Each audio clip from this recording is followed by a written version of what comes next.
வணக்கம். லலிதா சகஸ்திரநாமத்துக்குள்ள ஒளிஞ்சிருக்கிற ஒரு பிரம்மாண்டமான போரோட கதையை தான் நாம இன்னைக்கு பார்க்க போறோம். இது சும்மா பண்டாசுரனுக்கு எதிரான போர் மட்டும் இல்லைங்க. இது நமக்குள்ளேயே நம்ம ஒவ்வொருத்தருக்குள்ளேயும் நடக்கிற ஒரு பெரிய யுத்தத்தோட கதை. வாங்க, இதோட ஆழமான ஆன்மீக அர்த்தங்களை தெரிஞ்சுக்க இந்த பயணத்துல ஒன்னா போவோம். இந்த ஒரு கேள்வியை மட்டும் மனசுல வச்சுக்கோங்க. நாம பார்க்க போற இந்த பிரம்மாண்டமான போர்க்கள காட்சிகள் நிஜமாவே நமக்குள்ள நடக்கிற நல்லதுக்கும் கெட்டதுக்கும் நடுவுல இருக்கிற போராட்டத்தோட ஒரு உருவகம்தானா? வாங்க பார்க்கலாம். சரி, இப்ப நாம கதையோட முதல் கட்டத்துக்குள்ள நுழையறோம். இங்க இந்த பிரபஞ்சமே ஒரு போர்க்களமா மாறுது. தேவர்கள், ரிஷிகள் எல்லாரும் சேர்ந்து தேவிய புகழ, அதுவே அந்த பெரிய போருக்கான முதல் படையா அமையுது. எல்லாம் எங்கிருந்து தொடங்குது தெரியுமா? ஒரு தெய்வீக புகழ்ச்சியிலிருந்து தான். நாமம் 64. தேவர்ஷி கணசங்காத ஸ்தூயமானாத்ம வைபவா. அப்படின்னா தேவர்களும் ரிஷிகளும் ஒன்னா சேர்ந்து தேவியோட அளவே இல்லாத மகிமையை போற்றுகிறார்கள். இது சும்மா ஒரு பாராட்டு பாடல் இல்ல, இது ஒரு போர் முழக்கம். அதிலிருந்து தான் அடுத்த நாமம் வருது. நாமம் 65. பண்டாசுர வதோத்யுக்த சக்தி சேனா சமன்விதா. ஆமா, பண்டாசுரனை வதம் செய்ய தேவியோட சக்தி சேனைகள்லாம் அணிவகுத்து நிக்கிறாங்க. தேவர்களோட இந்த ஆசீர்வாதம் தான் தீமை அழிக்க புறப்பட்ட தெய்வீக படையோட முதல் படி. அடுத்ததா அந்த தெய்வீக படையின் அணிவகுப்பு. சரி, இப்போ போருக்கு தயாராகிற அந்த தெய்வீக படை எவ்வளவு பிரம்மாண்டமா எவ்வளவு சக்தியோட இருந்துச்சுன்னு பார்க்கலாம் வாங்க. படையோட முன்னணி படையை கொஞ்சம் கற்பனை செஞ்சு பாருங்க. நாமம் 66. சம்பத்கரி ஸ்மாருடா சிந்துர விரஜசேவிதா. சம்பத்கரி தேவி முன்னாடி போக அவங்க பின்னாடியும் ஒரு கடல் அலை மாதிரி யானைப்படை வருது. இது சும்மா ஒரு படை பலம்னு நினைக்காதீங்க, இது யாராலும் தடுக்க முடியாத ஒரு ராஜசக்தி. அடுத்து நாமம் 67. அஸ்வாரூடா திஷ்டிதா அஸ்வ கோடி கோடி பிராவருத்தா. இப்போ அஸ்வாரூடாவோட தலைமையில கோடிக்கணக்கான குதிரைகள் ஒரு புயல் மாதிரி வேகமா வருது. இது வேகமும் வியூகமும் ஒன்னா சேர்ந்த ஒரு சக்தி. சரி, இப்போ தளபதிகள் யாருன்னு பாப்போம். முதல்ல நாமம் 69. கேஎஸ் சக்கர ரதாரோட மந்திரினி பரிசேவிதா. இதுக்கு என்ன அர்த்தம்னா, கேஎஸ் சக்கரம்ங்கிற தேர்ல மந்திரினி தேவி இருக்காங்க. அந்த மந்திரினி தேவியால சேவிக்கப்படுபவள் நம்ம லலிதா. மந்திரினி தேவி தான் முதல் தளபதி. தெய்வீக ஞானம், கலைகள் எல்லாத்தோடவும் ஒரு வடிவம். ரெண்டாவது தளபதி அதர்மத்தை அழிக்கிறவங்க. நாமம் 70. கிருசக்ர ரதாரோட தண்டநாதா புரஸ்கிருதா. கிருசக்கிரமங்கிற தேரில தண்டநாதா, அதாவது வாராகி இருக்காங்க. அவங்க முன்னால நின்னு வழிநடத்த நம்ம லலிதா வராங்க. வாராகி தேவி தான் நீதிய நிலைநாட்டுகிற சக்தி. அப்போ சுப்ரீம் கமாண்டர் யாரு? அது நம்ம லலிதா தேவி தான். நாமம் 68. சக்கரராஜ ரதாரூட சர்வாயுத பரிஷ்கிருதா. இது ரொம்ப முக்கியம். சக்கரராஜன் என்கிற அந்த பிரம்மாண்டமான தேரில எல்லா தெய்வீக ஆயுதங்களையும் ஏந்திக்கிட்டு தேவியே வராங்க. அவங்க தான் அல்டிமேட் பவர். அடுத்ததா போர்க்கள வியூகங்களும் பாதுகாப்பும். சரி, இப்போ நேரடியா போர்க்களத்துக்கு போவோம். அங்க தேவி என்ன மாதிரியான வியூகத்தை பயன்படுத்துறாங்கன்னு பாப்போம் வாங்க.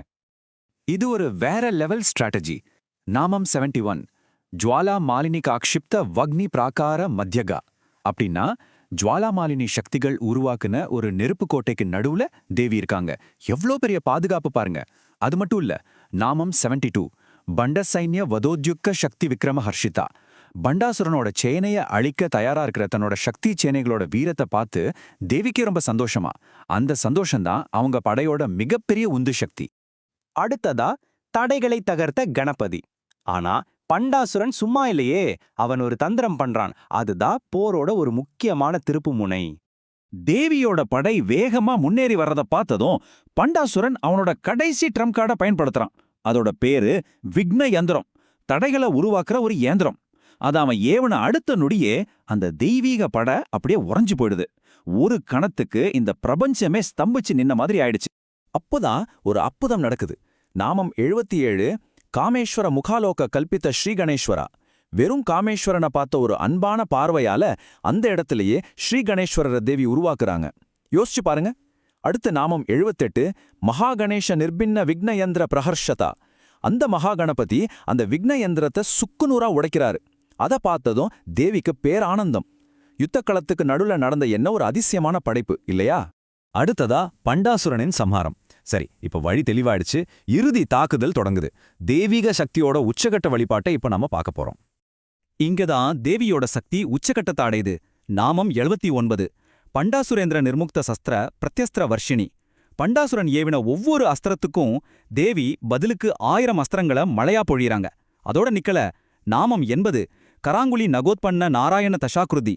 தன்னோட கைவிரல் நகங்கள்ல இருந்து நாராயணனோட 10 அவதாரங்களையும் உருவாக்குறாங்க. இதுல நாம புரிஞ்சிக்க வேண்டியது என்னன்னா, அவங்க சக்தியை எங்கிருந்தும் வரவழைக்கல, அவங்களே எல்லா சக்திக்கும் மூலம். இப்போ இறுதி 2 அடிகள். நாமம் 81. மகாபாசுபதாஸ்திராக்னி நிர்தக்தாசுர சைனிகா. மகாபாசுபதாஸ்திரம் என்கிற நெருப்பால அசுர சேனை மொத்தமும் எரிஞ்சு சாம்பலாகுது. கடைசியா நாமம் 82. காமேஸ்வராஸ்திர நிர்தக்த சபண்டாசுர சூன்யகா. காமேஸ்வராஸ்திரத்தை வச்சு பண்டாசுரனையும் அவனோட நகரமான சூன்யகாவையும் சேர்த்து அழிக்கிறாங்க. அவனோட தீமையோட அடையாளம் கூட இல்லாம பண்ணிட்டாங்க. போர் முடிஞ்சிடுச்சு. பிரபஞ்சத்துல மறுபடியும் நல்லிணக்கம் வந்துடுச்சு. நாமம் 83. பிரம்மோபேந்திர மகேந்திராதி தேவசம்ஸ்துத வைபவா. பிரம்மா, விஷ்ணு, இந்திரன்னு எல்லா தேவர்களும் தேவியோட வெற்றியை கொண்டாடுறாங்க. போர் தொடங்கறதுக்கு முன்னாடி யார் அவளை புகழ்ந்தாங்களோ அவங்க இப்ப அவளோட முழுமையான வெற்றியை போற்றுகிறார்கள். ஆக ரொம்ப முக்கியமான விஷயம் இதுதான்.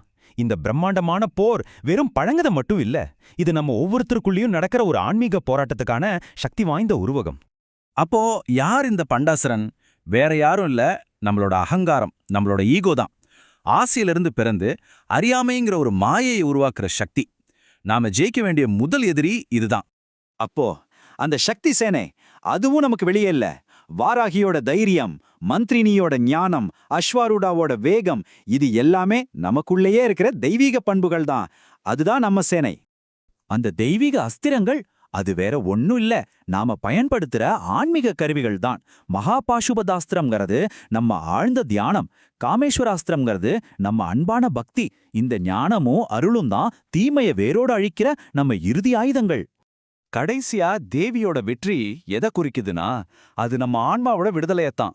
அகங்காரத்தோட கட்டுப்பாட்டிலிருந்து வெளியே வந்து நம்ம உணர்வு, அதாவது பிரக்ஞா, அதோட உண்மையான சமநிலையான ஆனந்தமான நிலையை அடையிறது தான். ஆக பண்டாசுரனிற்கு எதிரான போருங்கிறது லலிதையோட கதை மட்டும் இல்ல, அது நம்ம ஒவ்வொருத்தரோட கதையும் கூட. இப்போ உங்களுக்கான கேள்வி, நம்ம உள்மன போரில் வென்று லலிதையின் பேரானந்த நிலையை நாம் அடைவது எப்படி? இதை பத்தி யோசிச்சு பாருங்க.